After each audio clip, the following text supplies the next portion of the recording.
महाराष्ट्राच्या राजकारणामध्ये सध्या मोठी उलथापालथ होतीये। ज्या धनुष्यबाण आणि शिवसेना नावावर एकनाथ शिंदेंनी आपला अधिकार सांगितला होता, तोच अधिकार आता धोक्यात आलाय का? सर्वोच्च न्यायालयामध्ये झालेल्या वादळी सुनावणीमध्ये ठाकरे गटाचे दिग्गज वकील कपिल सिब्बल यांनी असा काही कायदेशीर डाव टाकलाय की शिंदे गट पुरता बॅकफूटवरती गेल्याची चर्चा रंगली आहे। सोशल मीडियावरती खेळ पलटला अशा हेडलाईन्स का फिरतायत? सर्वोच्च न्यायालयाच्या न्यायमूर्तींनी नेमकं काय निरीक्षण नोंदवलंय आणि कपिल सिब्बल यांच्या कोणत्या 2 प्रश्नांनी संपूर्ण केस फिरवून ठेवली? आजच्या या व्हिडिओमध्ये आपण याच विषयी सविस्तरपणे बोलणार आहोत, त्यामुळे व्हिडिओ शेवटपर्यंत नक्की पहा। नमस्कार, मी दुर्गा। आता थेट येऊयात कोर्टामधील मुद्द्यावर। ऑगस्ट 2026 मधील या सुनावणीमध्ये कपिल सिब्बल यांनी निवडणूक आयोगाच्या स्वायत्तेवरती आणि निर्णयावरती थेट बोट ठेवला।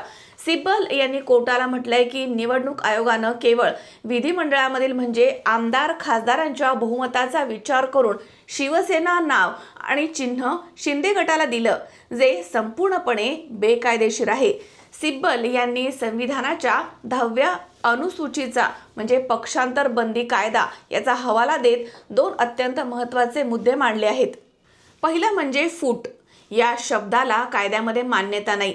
संविधानामधील 10व्या अनुसूचीमधनं पक्षामध्ये फूट पडणं हा बचावाचा मार्ग कधीच काढून टाकण्यात आला आहे। बंडखोरांकडे आता एकच मार्ग उरतो, तो म्हणजे दुसऱ्या पक्षामध्ये विलीनीकरण करणे। पण शिंदे गट दुसऱ्या कुठल्या पक्षामध्ये विलीन झालेला नाहीये। दुसरं म्हणजे मूळ संघटना महत्त्वाची। आमदार खासदार मिळून मूळ राजकीय पक्ष बनत नाहीत, तर पक्षाची संघटना मुख्य असते। निवडणूक आयोगानं शिवसेनेच्या 2018च्या अधिकृत घटनेला आणि मूळ घटनेला पूर्णपणे डावललाय, असा थेट आरोप सिब्बल यांनी केलाय।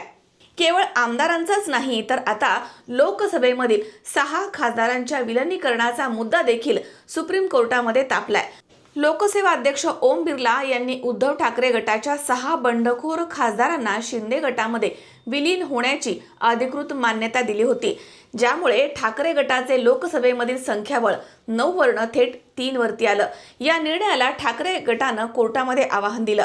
10 ऑगस्ट रोजी झालेल्या ताज्या सुनावणीमध्ये न्यायमूर्ती नरसिंहा यांच्या खंडपीठानं लोकसभा अध्यक्ष आणि त्यांच्या 6 खासदारांना कारणे दाखवा नोटीस बजावली आहे। कोर्टानं तातडीनं अंतरिम स्थगिती दिली नसली तरी देखील या प्रकरणाची सुनावणी आता 2 आठवड्यांसाठी पुढे ढकलली आहे। याचा अर्थ असा की पुढील सुनावणीमध्ये या 6 खासदारांच्या पात्रतेवरती टांगती तलवार असणार आहे। सर्वात महत्त्वाची गोष्ट म्हणजे सरन्यायाधीशांच्या विशेष खंडपीठानं सुनावणीच्या दरम्यान एक अत्यंत कडक आणि मौखिक अशी टिप्पणी केली होती। कोर्टानं कडक शब्दामध्ये स्पष्ट केलंय की केवळ विधिमंडळामध्ये बहुमत आहे म्हणून लोकप्रतिनिधी मूळ राजकीय पक्षाचे आदेश धुडकावू शकत नाही। कोर्टाचे हे निरीक्षण शिंदे गटासाठी मोठा इशारा मानला जात आहे। तर हा खेळ तुम्हाला खरोखरच पटलाय का? कायदेशीरदृष्ट्या कपिल सिब्बल यांनी शिंदे गटाची कोंडी नक्कीच केली आहे, पण अद्याप सर्वोच्च न्यायालयाचा कोणताही अंतिम निकाल आलेला नाहीये।